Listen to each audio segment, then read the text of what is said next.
ನಿಮಗೆ ಗೊತ್ತಾ, ಈ ಹುರುಳಿಕಾಳು ಅಥವಾ ಹಾರ್ಸ್ ಗ್ರಾಮ್ ಇದೆಯಲ್ಲ, ಅದನ್ನು ಸೂಪರ್ ಫುಡ್ ಅಂತ ಕರೀತಾರೆ. ಯಾಕಂದರೆ ಅದರಲ್ಲಿ ಅಷ್ಟೊಂದು ಆರೋಗ್ಯಕರ ಅಂಶಗಳಿವೆ. ರುಚಿಯಾದ ಅಡುಗೆಗಳನ್ನು ಮಾಡ್ಬೋದು. ಇವತ್ತು ಆ ಥರದ ಒಂದು ರುಚಿಯಾದ ಅಡುಗೆ ನೋಡೋಣ ಬನ್ನಿ. ನಮಸ್ತೆ, ನಾನು ನಿಮ್ಮ ಲತಾ, ವೆಜ್ ರೆಸಿಪೀಸ್ ಆಫ್ ಕರ್ನಾಟಕಕ್ಕೆ ನಿಮಗೆಲ್ಲರಿಗೂ ಮತ್ತೊಮ್ಮೆ ಸ್ವಾಗತ. ನಾನಿವತ್ತು ಮಾಡಿ ತೋರಿಸ್ತಾ ಇರೋದು ಹುರುಳಿಕಾಳಿನ ಚಟ್ನಿ ಪುಡಿ.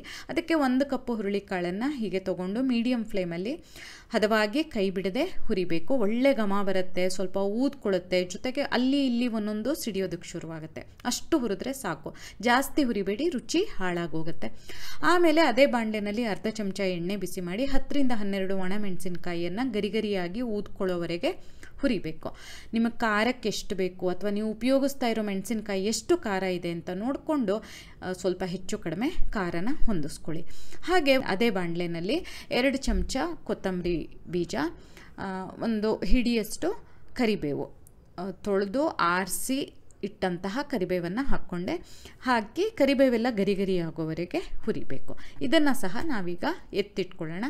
ಆಮೇಲೆ ಅದೇ ಬಾಣಲೆನಲ್ಲಿ ಬೀಜ ಅಥವಾ ನಾರು ಎಲ್ಲ ತೆಗೆದು ಕ್ಲೀನ್ ಮಾಡಿರುವಂತಹ ಹುಣಸೆಹಣ್ಣಿನ ಚೂರುಗಳು, ಅರ್ಧ ಕಪ್ಪಷ್ಟು ಒಣ ಕೊಬ್ಬರಿ ಪುಡಿ ಅಥವಾ ಕೊಬ್ಬರಿ ತುರಿ, 1/4 ಚಮಚದಷ್ಟು ಇಂಗು, ಇವು 3 ಪದಾರ್ಥಗಳನ್ನು ತಗೊಂಡು ಸಣ್ಣ ಊರಿನಲ್ಲಿ ಕೊಬ್ಬರಿ ಎಲ್ಲ ಒಂದು ಸ್ವಲ್ಪ ಬಣ್ಣ ಬದಲಾಗಬೇಕು, ಚೂರು ಹೊಂಬಣ್ಣ ಬರಬೇಕು, ಅಲ್ಲಿವರೆಗೆ ಹುರಿದು ಅದನ್ನು ಸಹ ಎತ್ತಿಟ್ಕೊಳ್ಳೋಣ. ಆಮೇಲೆ ಮೊದಲಿಗೆ ಹುರುಳಿಕಾಳನ್ನು ಪುಡಿ ಮಾಡ್ಕೊಳ್ಬೇಕು. ನಾವು ಎಣ್ಣೆ ಏನು ಹಾಕದೆ ಹುರಿದಿರ್ತೀವಲ್ಲ, ಚೆನ್ನಾಗಿ ನೈಸಾಗಿ ನೋಡಿ ಈ ರೀತಿ ಪುಡಿ ಆಗುತ್ತೆ. ಇಷ್ಟು ಚೆನ್ನಾಗಿ ಪುಡಿ ಮಾಡ್ಕೊಳ್ಬೇಕು, ಆವಾಗಲೇ ರುಚಿ ಚೆನ್ನಾಗಿರುತ್ತೆ. ಆನಂತರ ಅದನ್ನು ತೆಗೆದಿಟ್ಕೊಂಡು ಮಿಕ್ಸಿ ಜಾರಿಗೆ ಉಳಿದಿರೋ ಎಲ್ಲ ಹುರಿದಿರೋ ಪದಾರ್ಥಗಳು ಏನೇನಿದೆ ಅಲ್ವಾ, ಅದನ್ನೆಲ್ಲ ಸೇರಿಸ್ಕೊಂಡು ಪುಡಿ ಮಾಡಬೇಕು. ಇದನ್ನು ನಿಮಗೆ ತುಂಬ ನೈಸಾಗಿ ಮಾಡೋಕ್ಕಾಗಲ್ಲ, ಹಾಗಾಗಿ ಇವಿಷ್ಟನ್ನು ಸಪ್ರೇಟಾಗಿ ಇಟ್ಕೊಂಡು ಪುಡಿ ಮಾಡಿರೋದು. ಅದಕ್ಕೆ ಆಮೇಲೆ ರುಚಿಗೆ ತಕ್ಕ ಹಾಗೆ ಬೆಲ್ಲ ಮತ್ತು ಉಪ್ಪನ್ನು ಹಾಕ್ತಾಯಿದ್ದೀನಿ. ನೀವು ಸಕ್ಕರೆ ಬೇಕಾದ್ರೂ ಹಾಕ್ಬೋದು.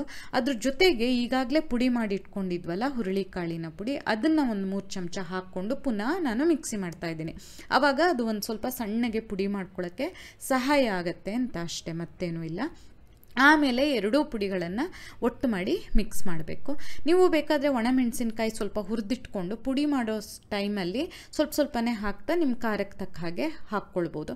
ರುಚಿ ನೋಡಿಬಿಟ್ಟು ಉಪ್ಪು ಎಲ್ಲ ಬೇಕಾದರೂ ಹೊಂದಿಸ್ಕೊಳ್ಬೋದು. ಆಮೇಲೆ ನೋಡಿ, ಇದನ್ನು ಬಿಸಿ ಅನ್ನದ ಜೊತೆ ತುಪ್ಪ ಹಾಕ್ಕೊಂಡು ತಿಂತಾಯಿದ್ರೆ ತುಂಬ ರುಚಿಯಾಗಿರುತ್ತೆ. ನೀವು ಬೆಳಿಗ್ಗೆ ತಿಂಡಿ ಜೊತೆ ಬೇಕಾದರೂ ಬಡಿಸ್ಬೋದು.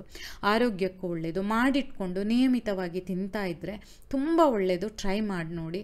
ಇಷ್ಟ ಆಯಿತಾ ಅಂತ ಹೇಳಿ ನಿಮಗೆ ಈ ವಿಡಿಯೋ ಇಷ್ಟ ಆದಲ್ಲಿ ಲೈಕ್ ಮಾಡಿ, ಶೇರ್ ಮಾಡಿ, ಕಮೆಂಟ್ ಮಾಡಿ. ಹಾಗೆ ನಮ್ಮ ಚಾನಲಿಗೆ ಸಬ್ಸ್ಕ್ರೈಬ್ ಮಾಡೋದನ್ನು ಮರಿಬೇಡಿ. ಧನ್ಯವಾದಗಳು.